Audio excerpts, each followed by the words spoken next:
Hello, welcome to We Been Different. This is the podcast where we really get to talk about anything and everything, stories that are weird, sad, funny, or who knows what.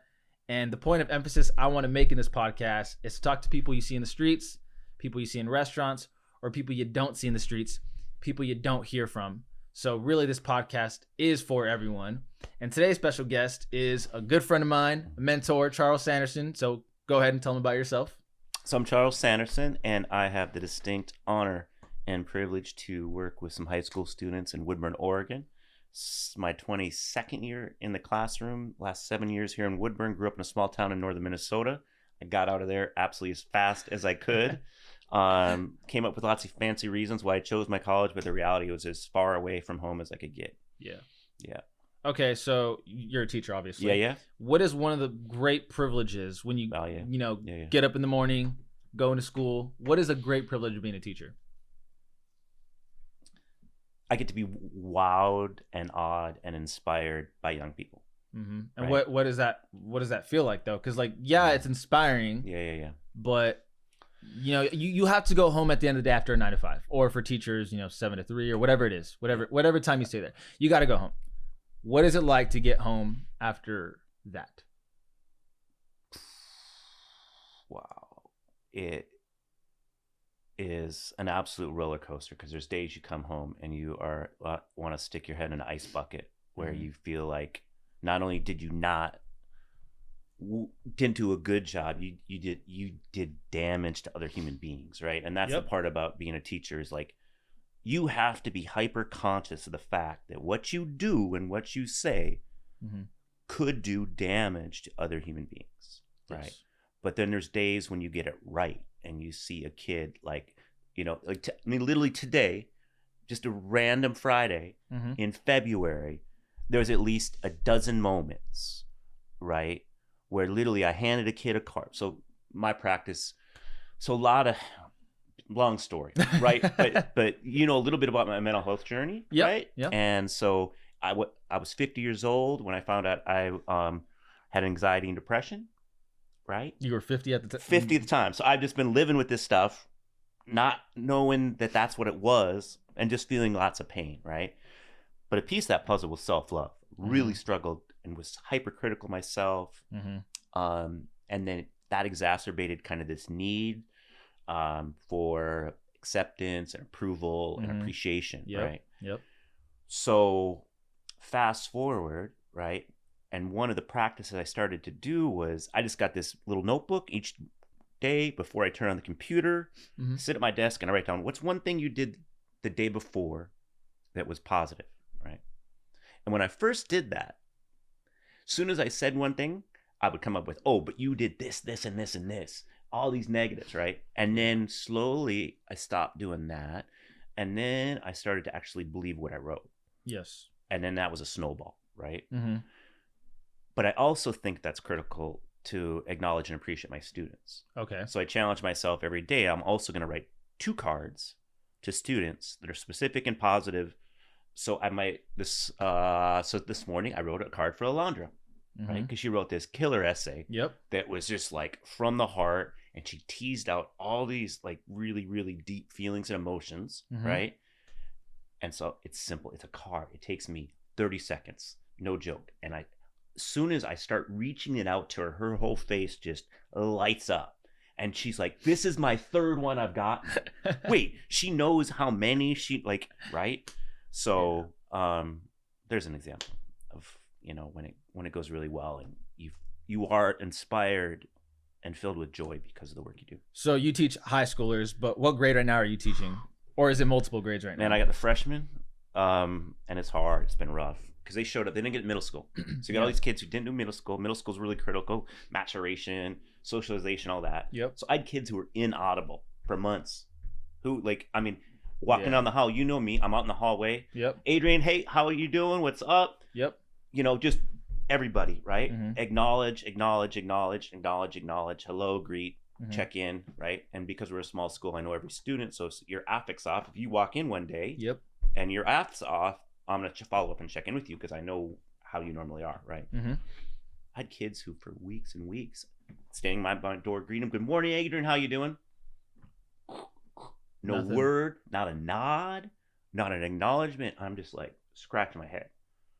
Like, what is happening? What is happening, right? And so, like no other year, that consistent, just so instead of like greeting and loving them up less, no, I've just turned up the volume on the love. Oh, really? Turned up the volume on the love. And you can see these kids slowly, you just start wearing them down, and they're like, this guy's not going to quit, right? He's still going to love me.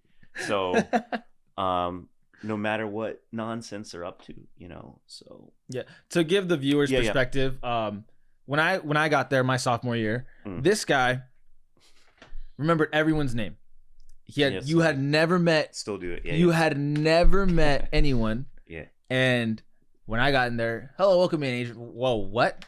Yeah. We're not doing the name thing. No.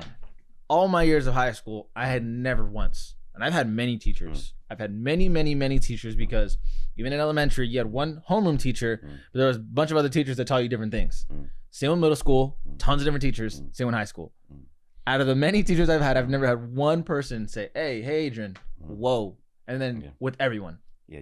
So you've clearly come prepared from the very get, because I was there your first day. Yeah. So clearly, at least from Woodburn, you've come prepared from the very get. Yeah. Up until now. Yeah. No. So when I got here, I felt good about how I served the Latino community. Yes. I did not feel good about how I served the Russian, Romanian, Moldavian, Ukrainian community. Yes. I walked in, I wasn't prepared. I didn't know the community. I didn't know anything about their history. And I did not serve that community well. But thankfully, there were students like Susie and a few others who were really gracious with me. Susie, my grade Susie? Different grade Susie? I don't know. How long ago is this? I'm trying to think. My first year. So it might have been. Oh, okay. I know. Yeah, I know what you're talking about. Okay. Yeah. And then Theo and her brother, right? And they took the time to call me out in a nice way, right? Like, what did they say, to be exact? I don't remember what they said. What is the gist? The gist of it was when I got there, all those high schools still had final exams on Russian religious holidays. So think about that. Think about what we're saying to that community when we're going to have final exams on, right, a holiday that's deeply rooted in one of the most critical parts of their identity. Yep. We're telling you, we don't care about you. We don't care about your identity. We don't care about your community. We don't care about your culture. So that's systemic oppression, right? And so that year I pushed, and then they made accommodations. The following year, they moved the dates and they no longer do it. So we no longer have that. And that started with the students telling you. They talked to me, right?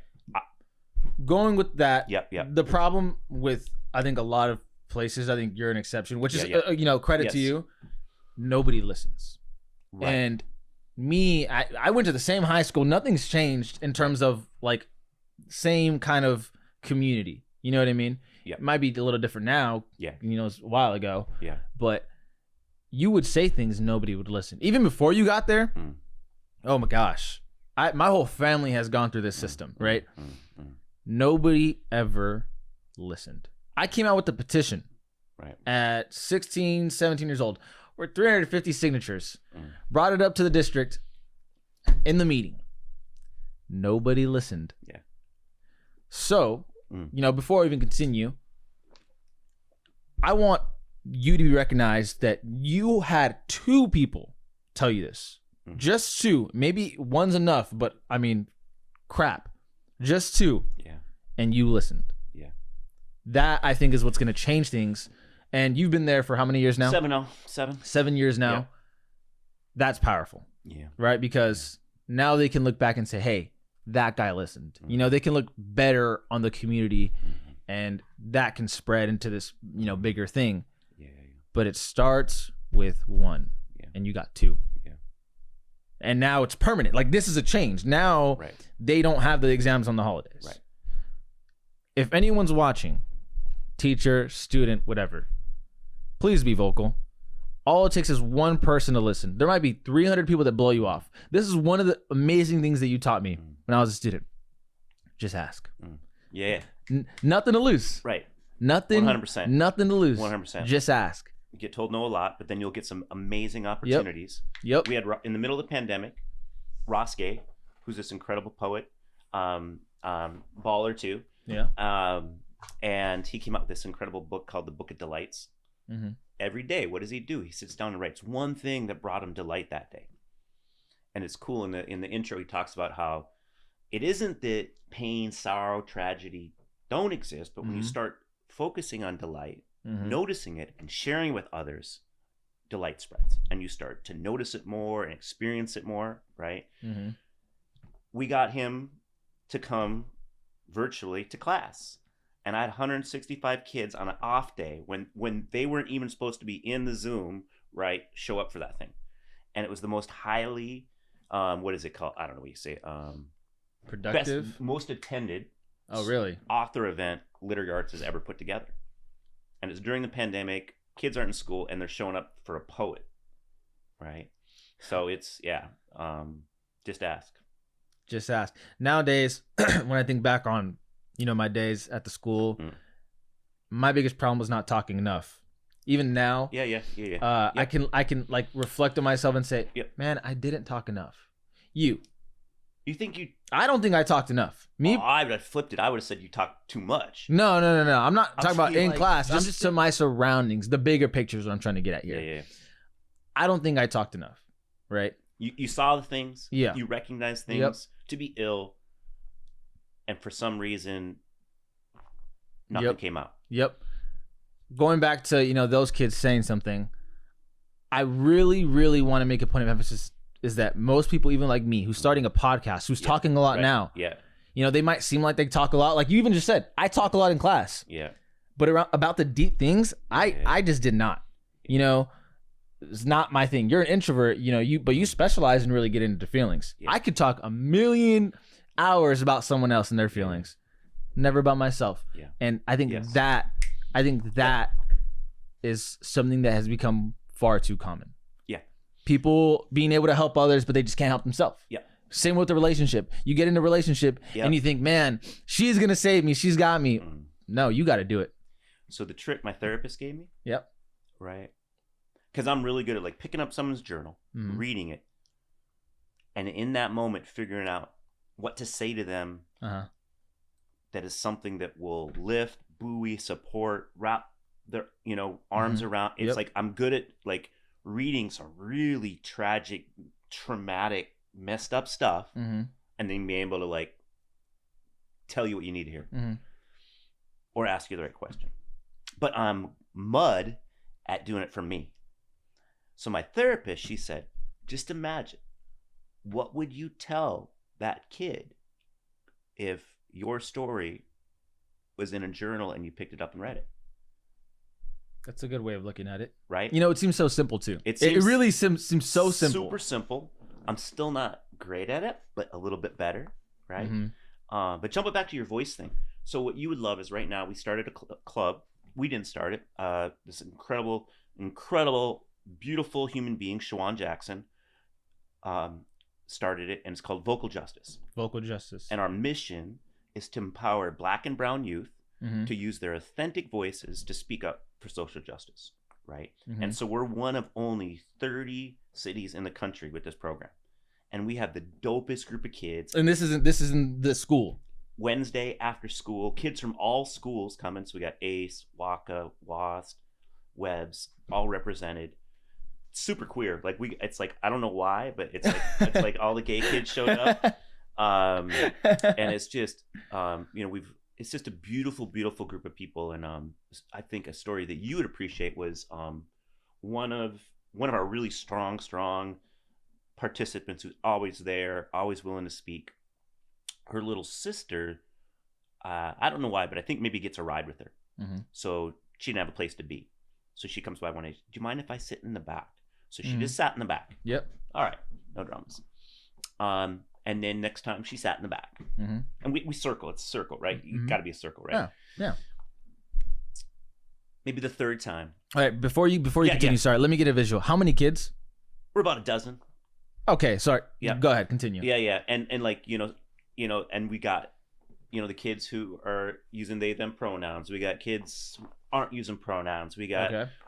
our one, we have a student who wears a hijab. We got it's just the dopest group of kids. Mm-hmm. We got quiet kids. We got loud. It's just super cool. And then we keep getting more. It's just it's like the Pied Piper, Yeah. It's like, so Jamie, she's sit in the back, and then we always do community circle the same way. Introduce name, preferred pronouns, how you're doing on a scale of 1 to 10, and why, and then usually there's a question. Yeah. Something that brings you joy, something you're proud of, whatever else. And we go around the circle, and then I thought, I'm like, Jamie, do you want to introduce yourself? So from the back, Yeah. she introduces herself, and then we go on and we keep doing our thing. Yeah. We get to this activity part, and you could see her just kind of thinking. She gets up, boom, joins the circle, does the activity, come to sharing, doesn't share out. This last Wednesday, she walks in the room, walks in, sits right down in the circle, and she's in, and she's fully participating, right? So I think that where adults muck it up is we always expect people to be at a certain place, Yeah. instead of meeting wherever they're at, Mm-hmm. loving that, appreciating that, giving them a ton of grace, but continue giving them opportunities to work their way towards where you want them to be, right? Yeah. Okay. And for me, Yeah. hearing that is like one of the coolest things I've heard in a long time, Mhm. because I can't remember a group that was really dedicated to that stuff. Yeah.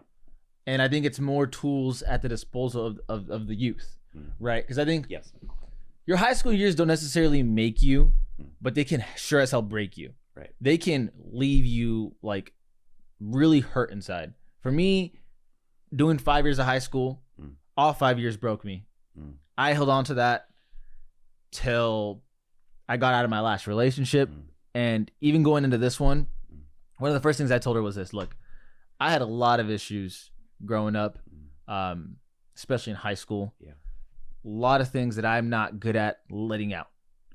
But moving forward, this is the kind of person I want to be. And being able to work with her into finding a better me, but doing it myself, and at the same time her doing that, I think it empowers people. So to have a group of people empowering each other is like strong. That's a big deal. That's nothing to sneeze at. No. A dozen, I don't care if there's even 6 kids. Yeah. Because for me and her, it's just the two of us. You know what I mean? Yeah. Like the more people, the bigger the voice. Yeah. And I think that's really what you strive for. And what's a beautiful thing is, we're really the only smaller town. We're talking like Atlanta, New York, Vegas, DC, and then Woodburn. So it's well. Let me ask you this: do they have any common like interests, or is it that, and then that's kind of working for them, like sports or something like that, like art, music? You know what I mean? It's interesting because there's little friend pods. So there's I'm trying to think. I've got a couple solos, kids who are coming by themselves, but most people come at least with a pair, right? And then sometimes if like one of the pairs gone, the other one doesn't show up. Oh, okay. And then there's a couple little pod groups because what I discovered is when young people speak up on those issues, they catch a ton of shit from their peers, and some of them catch shit from their parents. Can you elaborate on that? Yeah, it's like this. Like I was shocked. This part I didn't understand, and that's just like how, as an educator, you constantly need to evolve. But we're teasing out like, well, why don't people speak up? It's like, well, I catch it from my friends. My parents think I'm, just think I'm too smart, and we're just whatever. And so it's just like, so that part was shocking, And I think going back to you. Yeah, you didn't find your voice then, but it wasn't that you didn't have something to say and you didn't want to. You wanted to speak up. You just didn't have the tools and the ability to do it. So we just get lots of reps at practicing that. So we put ourselves in situations where we want to speak. We probably got a better shot at doing it. And so have you taught like anything other than freshmen recently, or is it really just freshmen? Got a group like creative writing that's like 9 through 12. So my question to you is, so obviously you've left an impact on me. Have you been keeping up with anyone whom you've taught and just kind of been like impressed, like damn, they remember something. So, all right, the Just Ask, right? Uh-huh. Jodelle, one of my former students, like she embraced that to the nth degree. So as a college student, she got to go to India. Then just recently, she was in Puerto Rico. She's in Costa Rica right now. And you kept tabs there, clearly. Yeah. Like we connect all the time. We'll go for a walk, or she's really into horses, so we'll go ride horses. You ride horses. I was not expecting. No, I'm not. Like she's the horse person. you just. But she's got this one horse named Hart, who I really love. Who actually, when she was a student of mine, she wrote about. Yep. So I kind of fell in love with Hart through her writing. Yeah. And Hart's just this gentle giant who's really sweet, and he doesn't mind me being a little nervous on him.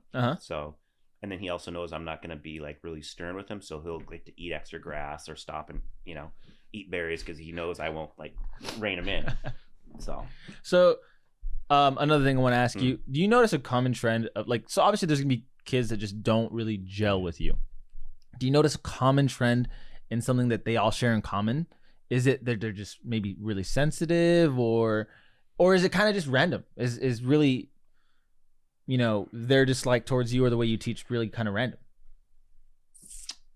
I think students who historically I butted heads with were kids who struggled academically, and I had high expectations of them, and I believed in their intelligence. And they just weren't having it. They just like,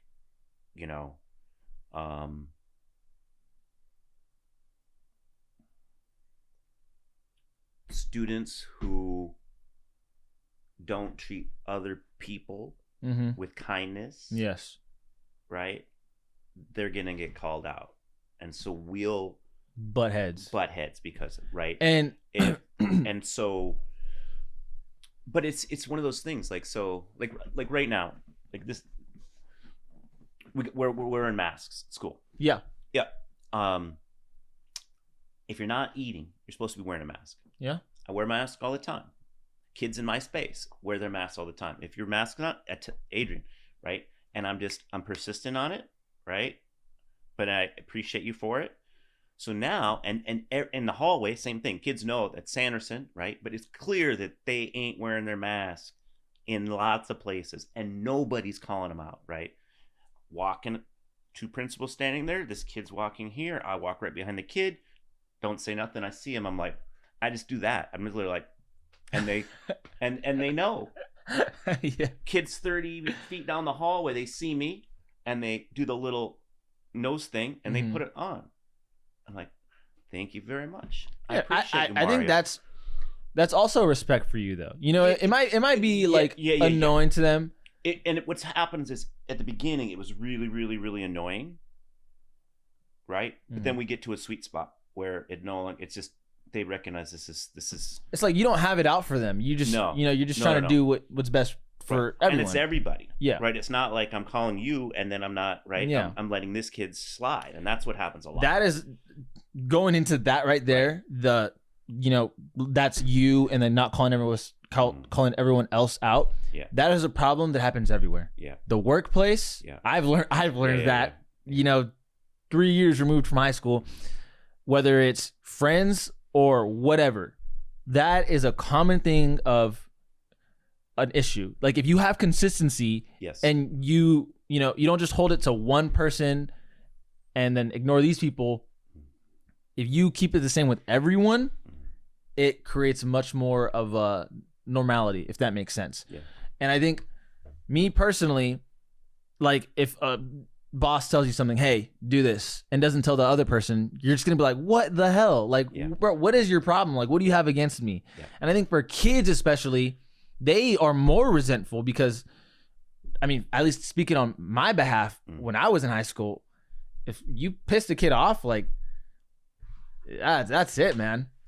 So for me, again, how I see it is, you have consistency and you tell kids, yes, please put your mask on, or you. It's not just one specific person. Yeah. You're winning. Yeah. Whether they may understand it or may not. A lot of the things that I hated growing up, I can understand now, and I have respect for it. So they may not like it now, but later down the road, you can always hope that they will understand it. And as long as you believe, you know what I mean, that you're doing the right thing. And for me, it's like I used to think like my job was I talked about planting seeds, right? Yeah. Oh yeah. Right? Oh yeah. So I use that metaphor a lot. But then I realized, because then during COVID, one of the things that helped me get through was gardening. So I started to garden, and it brought me so much joy. To clarify, you started gardening after using the term planting seeds. Yeah. So I've been using that metaphor, planting seeds, forever. But what I realized is planting seeds is enough. Because if you just plant a seed and leave it, you haven't done anything. Yeah, we had this conversation. We had my this one. senior year. Yeah, where I pivoted. Because the first year you said planting seeds. 3 years later, it's water, nurture. You want to nurture the seed. And sometimes prune even, right? Mm-hmm. You know? I mean, I don't know about gardening, so I can't tell you. But pruning's important. I don't know. Like, right? So like if you got parts of the plant that aren't healthy, you have to snip it off. And like and if you think about that metaphor in the classroom, there's certain things you need to snip off, right? Mm-hmm. So like I had a kid today and 2 of his friends who I don't know come into my space. Mm-hmm. And one of them used the N-word. Mm-hmm. And I'm like, hold up. And I had this conversation with him, but I broke it down for him. I didn't just tell him, don't do it. Don't, right? Like that's like, you have to articulate why it's important. And he apologized. Appreciate it. Like, you're just like, so I don't know. I think there's nothing. I don't know.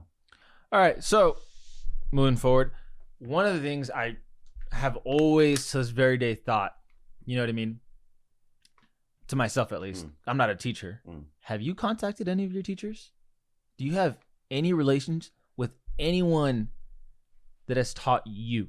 Because, I mean, you've taught tons of kids. And I know I have, kept in somewhat tabs with you. You clearly have kept in tabs with that girl that was, what's her name again? Jodelle, yeah. Yeah, you clearly kept in tabs with her. Yeah. Have you kept in tabs with any of the teachers that taught you? No. Why not? I didn't have that many good teachers. Fair enough. I think if you start thinking K-12 and how many teachers you actually have, and if you do the math on how many ones were really awesome, you think about the ratio, right? And I think that's the really challenging part of teaching is it's not hard to be an okay teacher. Yeah. It is really hard to be a really good teacher because what you need is vastly different than what the next kid needs. Yep. Which is vastly different what this kid needs. And so you're constantly in kind of a triage situation where you're doing your very best with what you got. And I think for me,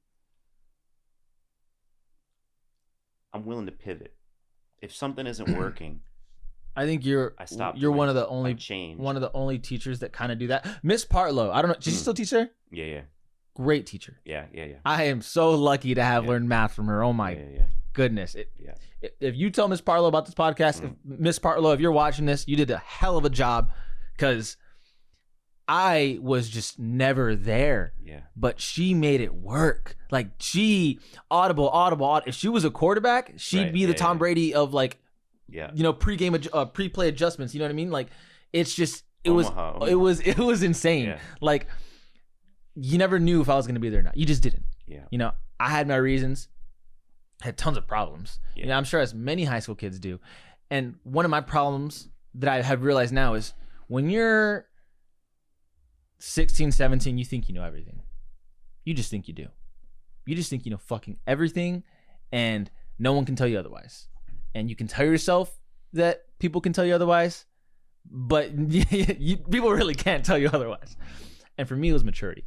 I thought I was so fucking mature for my age. And maybe I was, right?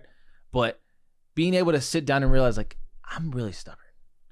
I am really, really, like, about me, and I'm fucking right, and you're fucking wrong because I Googled this shit.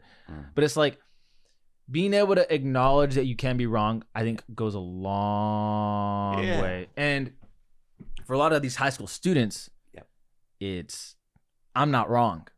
You're wrong. And a lot of these teachers, they're like, no, I've been doing this for years. You're a kid, bro. Like, you're wrong.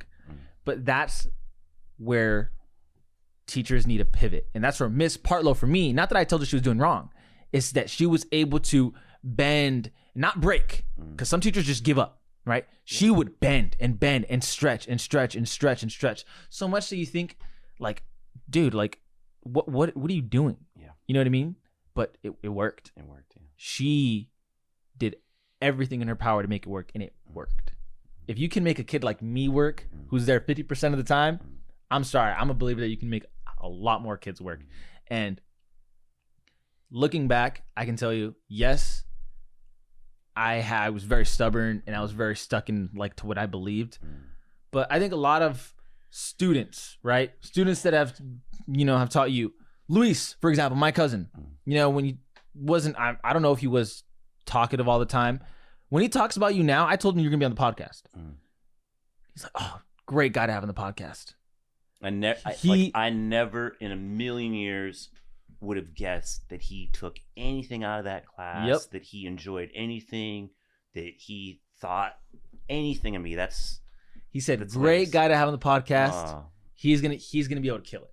And I said, dude, hell yeah, he is. That's awesome. He is so ready for you already have a voice. Yeah. I'm not trying to minimize that. No. But even if it's one person watching this, I am convinced that if even one person watches this, you can not persuade them to be better, but motivate them to be better.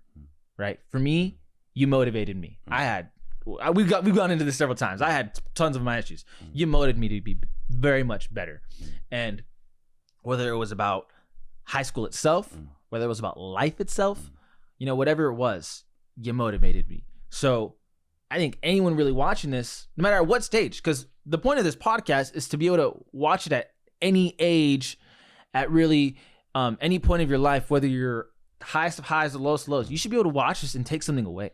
Yeah. And I think that really everything that you're saying with, consistency and treating these kids and giving, empowering these kids and giving them a voice, I think really anyone can take something away from this.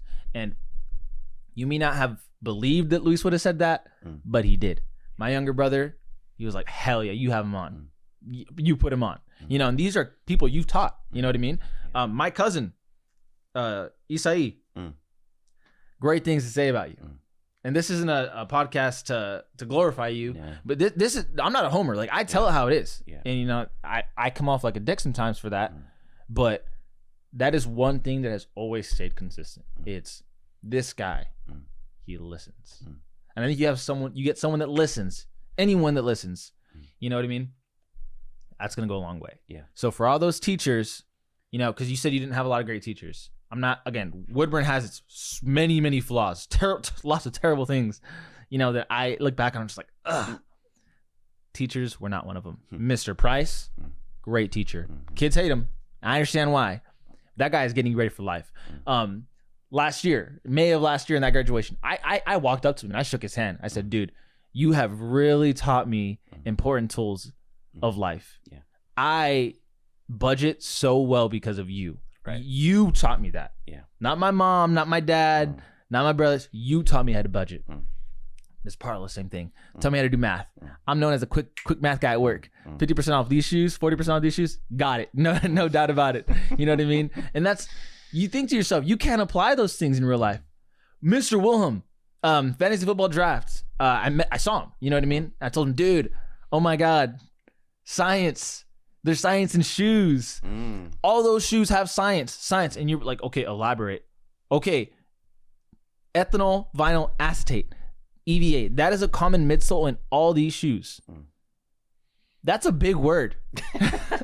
that is a big word. And then you talk about the more advanced shoes, Under Armour in particular, Hover.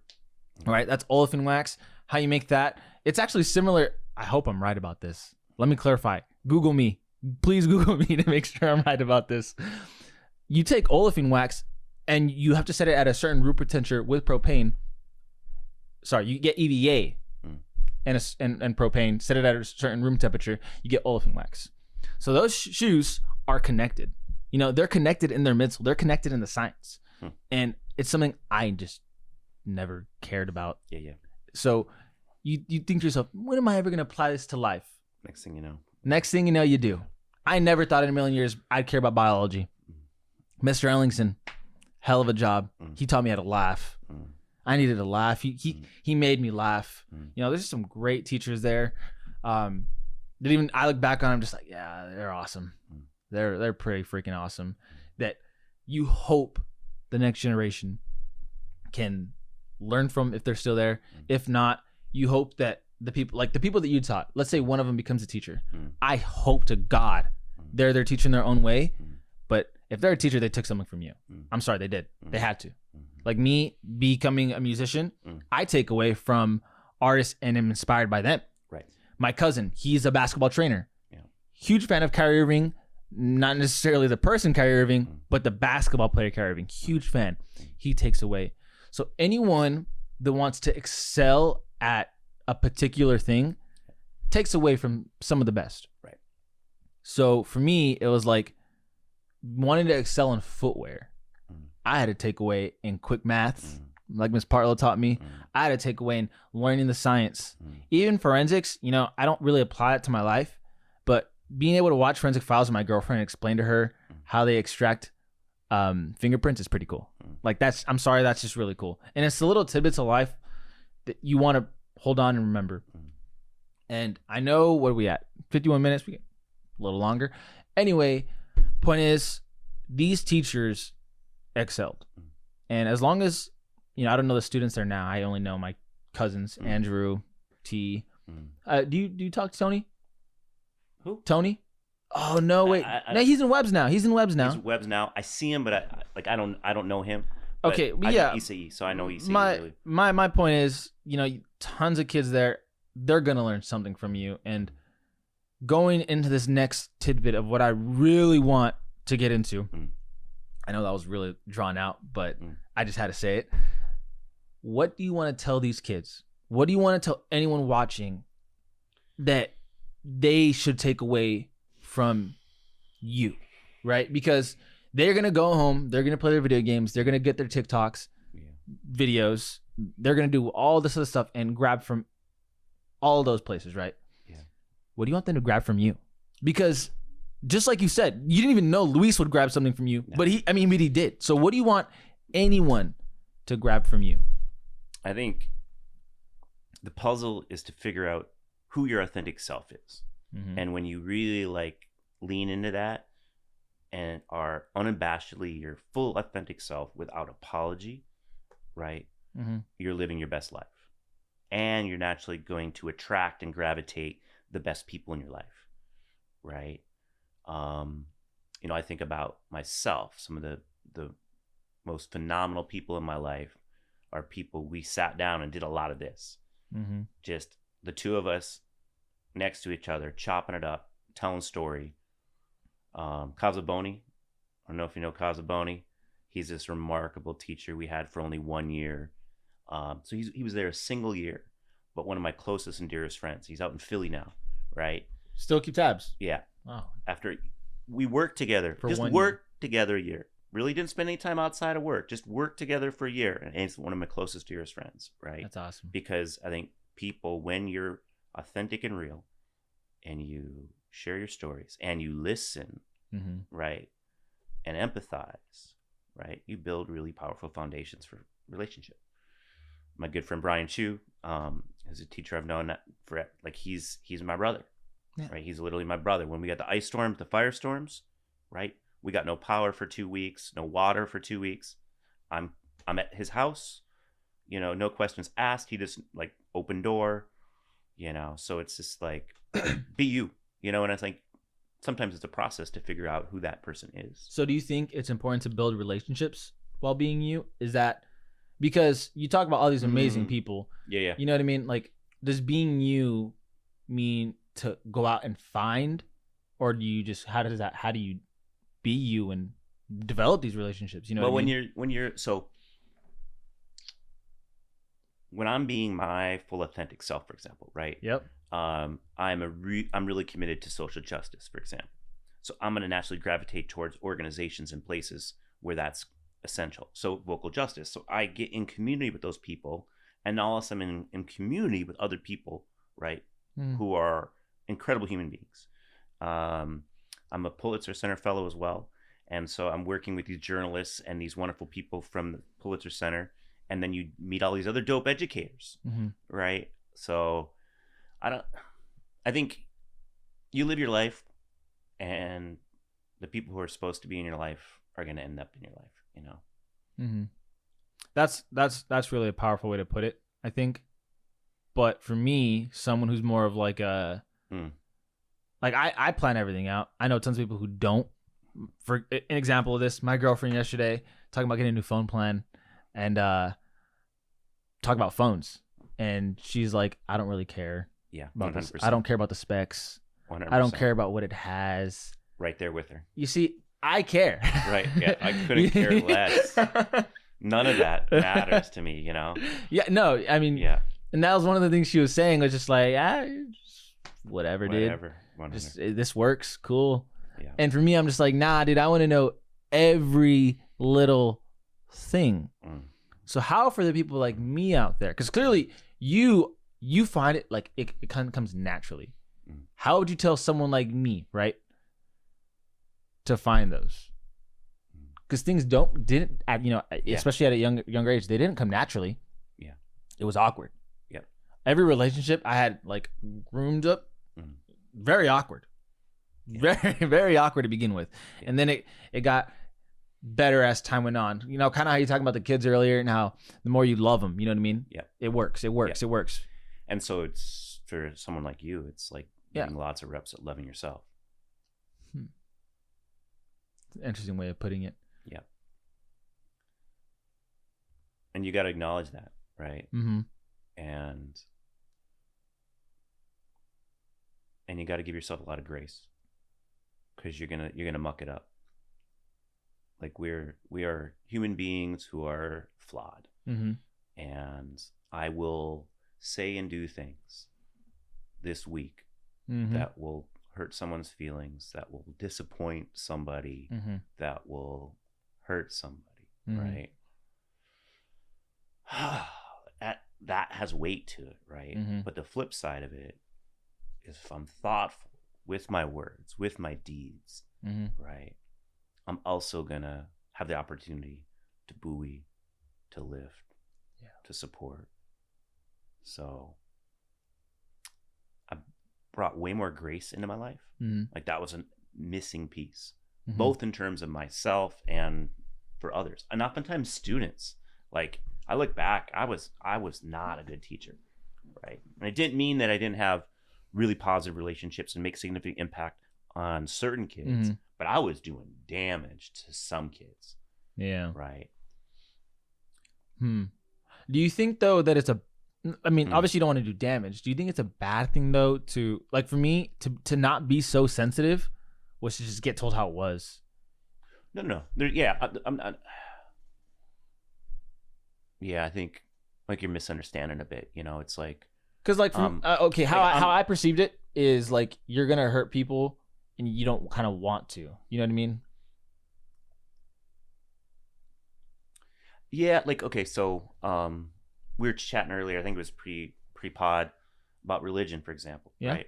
And your grandmother is very, very religious. Yep. Now, you got a choice. Yes. You could be very honest with her about your feelings about religion. That would do a lot of harm to her. Okay. And it's not needed. You don't need to do that. You can be honest and true to yourself without letting your grandma know. And maybe even still showing up at church once in a while with her. Okay. Right? I'm totally on the same page with you right now. Now, it's very different if I was here and all of a sudden I said something overtly racist. Now, you better be honest with me. Yeah. I hope you appreciate me enough that you call me on that, right? And that's such a critical piece. You got to find people in your life who will check you when you need to be checked. And how many people can check you right now? Casaboni, Bichu, Miss Mona. That's 3.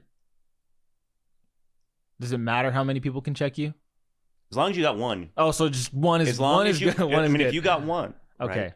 And then if you've got those people that you can run things through, right? So as a white cisgendered male, like I hit the privilege Powerball, right? Can you elaborate on cisgender?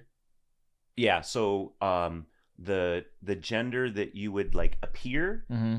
that like you look at me, you're gonna intuit that I'm a man, Yes. right? And when what people would naturally look at intuit Uh-huh. matches your actual gender, Mm-hmm. then that's cisgender. So I would identify as cisgender because I look like a dude and I am a dude. Yes. Okay. Right. Just clarifying on that piece. Right. Yeah. So I've got all this privilege, and with privilege comes a lot of blind spots, Mm-hmm. right? And I have to be hyper vigilant about what I. And so I need people from marginalized communities that I can check in with, right? It's not their job, but I got to find those people that are willing to lift some of my weight for me. And it's not fair, but there's sometimes where I just need to double check some things, you know. Language wise, though, one thing I never will say is I never say I'm an ally. I hate that word. Ally. Like to be in allyship with somebody, like to say, you know, you don't know the word ally? I know what the word ally means, but like, why is that? Like, you're throwing me off as to why is that is not something. Oh, why I wouldn't say? Yes. Yeah, because you hear how people, I'm an ally. I'm an ally. They post their little thing. I'm an ally. I'm an ally. Yeah. Well, as a white male, I don't get to say I'm an ally. Okay. Right? I work really, really hard at it. And maybe if I get it right, then you, as a person of color, you could identify me as an ally. But it's not up to me. I don't get to determine that. You get to determine that. Okay. Women get to determine that. Okay. Now LGBTQ people get to determine that. Right? Mm-hmm. It's not up for white people to call yourself an ally. Right? It's up to those other people to recognize you as that if you do get it right. That's pretty real and honest. You know, and people might disagree with that. People might agree with that. You know what I mean? I think all right with that. I think at the end of the day, even for anyone watching that were to agree, I personally I agree with that. You know what I mean? I think at the end of the day, as long as people can respect each other's opinion, that'll go a long way too. Because with all these political views, and especially nowadays, cancel culture and just tons of stuff being kind of thrown at the whiteboard. You know what I mean? I think if people just respected and just heard them, right? Yeah. And just hash it out like a couple of grown-ups. Yeah. You know? You're not a kid no more, man. You can't just go around pushing other kids. You can't just take their toys. Like, just hash it out like a couple of grown-ups. Yeah. You know, in high school, kids fighting in the hallways and stuff like that. You know what I mean? Same when you're in your early 20s. I promise you that hasn't changed. But it's like, I feel like the older you get, and I'm not there yet, because I'm not gonna lie to you, I wouldn't really back down if I was approached in that way. Like, I'm gonna be very blunt and very honest, because I'm not gonna lie to you or lie to anyone watching. If somebody were to push me more, I probably would push back. But I will say this: I want to get to the point where I can hash it out like a grown up. And people say, "Yeah, I'm a grown up. I'm 18. I'm a grown up now." When I turned 18, the day I hit 18, I'm a grown up. You know, legally, sure, legally you are a grown up. You know what I mean? But are you really? Are you really a grown up? I'm still working on it, my friend. Yeah. Yeah. And I think that's something that could go a long way for young people, especially to realize.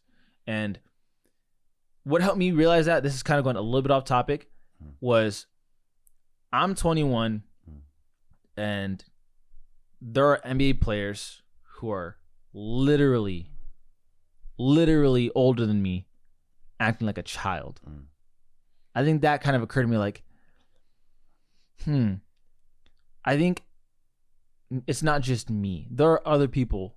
You know, it's not for me to determine whether or not they need to grow up, right? It was just a big, like, light bulb in my head, like, 18 isn't, you're grown up now. There is no certain age where you're a grown up. There is no, if you're 30, you're a grown up now. There is no, you're 40. I think being a grown up really, at least where I'm at in my life right now, is kind of going back to what I said earlier, being civilized and being able to hash it out like one. Do I know what that is right now? Honestly, I don't. I don't know how to peacefully approach someone that's pissed off. I'm not really good at that. I hope I learn that. Maybe I will learn that soon. But I think once I get there, that's when things will really shift, right? Like, and I talked about Miss Parlow earlier. That's a grown up.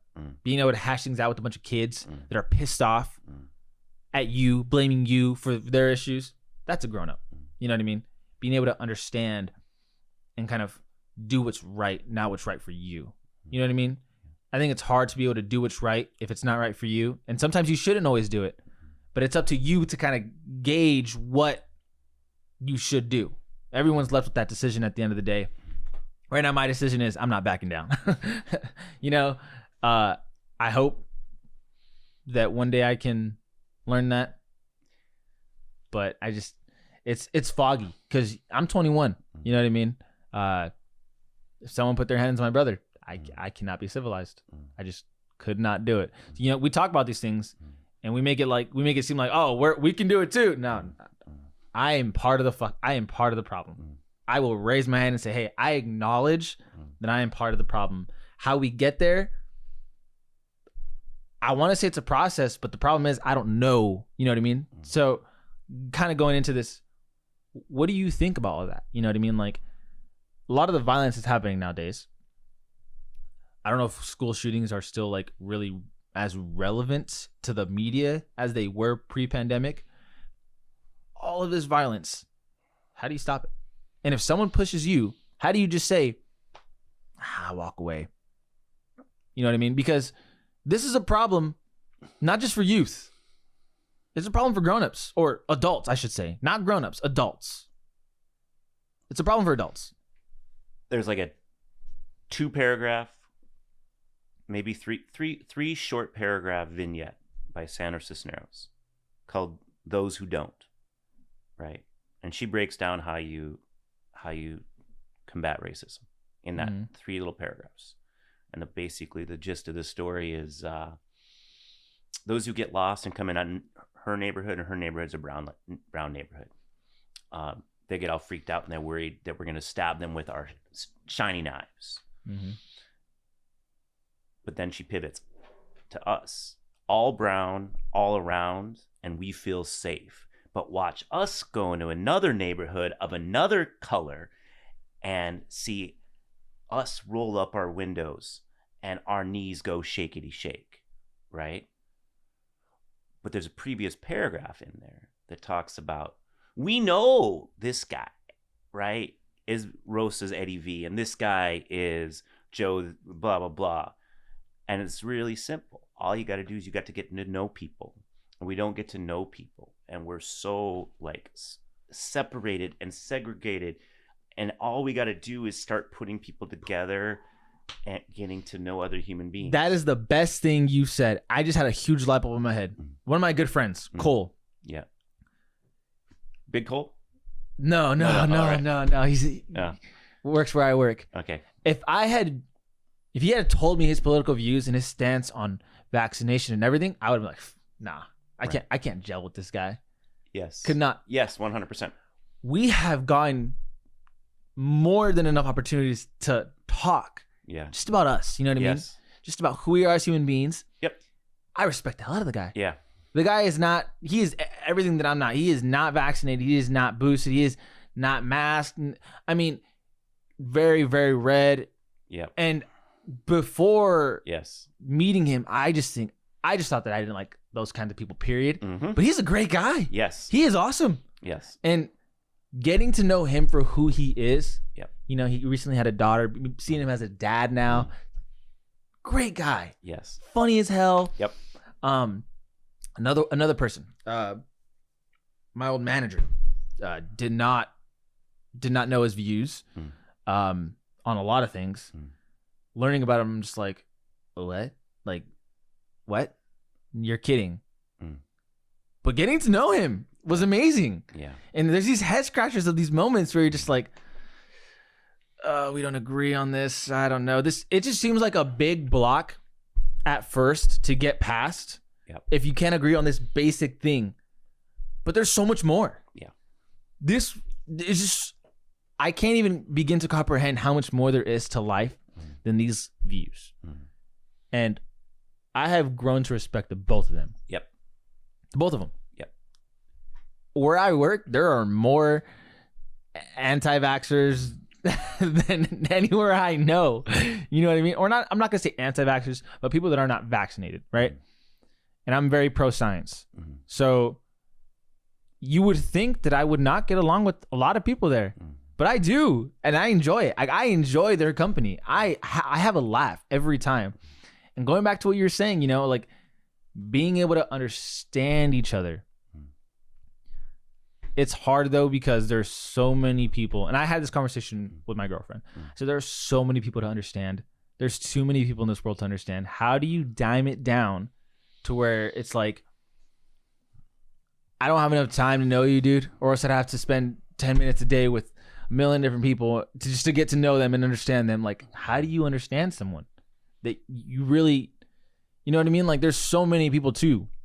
What makes you think that this one guy, all right, I want him to we have to understand each other? Like, how do you get to that point? I don't know. I think you just put yourself in situations where you're forced to interact with people you wouldn't normally interact with. Right. We need, you need to spend time in communities that are vastly different than your own. Is that what you did?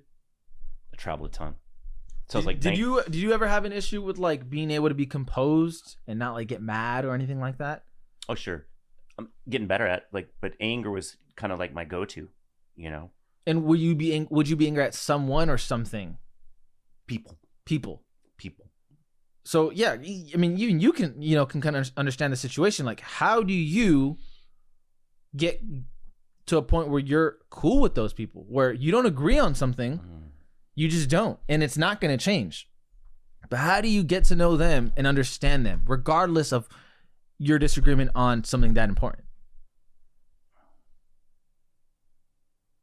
You chop it up. I mean, it's that simple, right? So you just take it bit by bit, and you take the time to ask. Right, you're curious.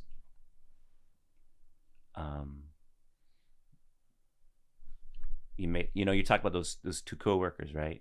Yep. You don't make the conversation about the vaccine. You make the conversation about the things that are maybe as far away from that as possible. Right? Yeah, but I mean, that may be how you get there, because we definitely didn't talk about that first. Yeah, we talk about it pretty openly now. Yeah. You know what I mean? Yeah, fair. But you went, yeah. But at first, is what you're saying. You don't, yeah. Okay. That's really fair. I think a lot of people can use that bit of advice. Me, growing up, could have used that advice. Getting to know people, really understanding people, especially as a youth. Yeah, and Resma Menakem is this really wonderful therapist from the Twin Cities, and he talks about when it's hysterical, it's historical, right? So if you see Serena Williams like smash a racket, realize it wasn't that moment that triggered it. It was all these other historical microaggressions that occurred, and now it's coming out as this explosion. So you think it's a bunch of little things, right? A bunch of little things. Yeah. That's an interesting way of putting it. All right. Well, we're hitting about 59 minutes now. I don't want to take up too much of anyone's time that's watching. We're gonna leave it at this. What's one thing that you want to say to your future self in 5 years if you watch this? What's one thing that you want to leave behind and say 5 years from now? Because this is not getting taken down from YouTube unless there's copyright, and I'm not taking it down even if this channel is a complete failure. This is staying up here. All right. So what's something you want to tell yourself? You can look in the camera. You don't have to. Totally up to you. In 5 years. So Charles, what I really hope for you is that you actually fully love yourself. It's that simple. That's it. Oh, okay. Awesome. So anyway, thank you for watching. If you skip tidbits, totally understand. Charles, great to have you on. Just as good as I had hoped. But yeah, I'm going to leave a link in the description of whatever he wants me to leave behind. So please check the link in the description down below. I personally will leave my Instagram. I don't think anything else other than maybe a little description of how this went and the experience. But this is We've Been Different. By Ollie Been Different. And we're out.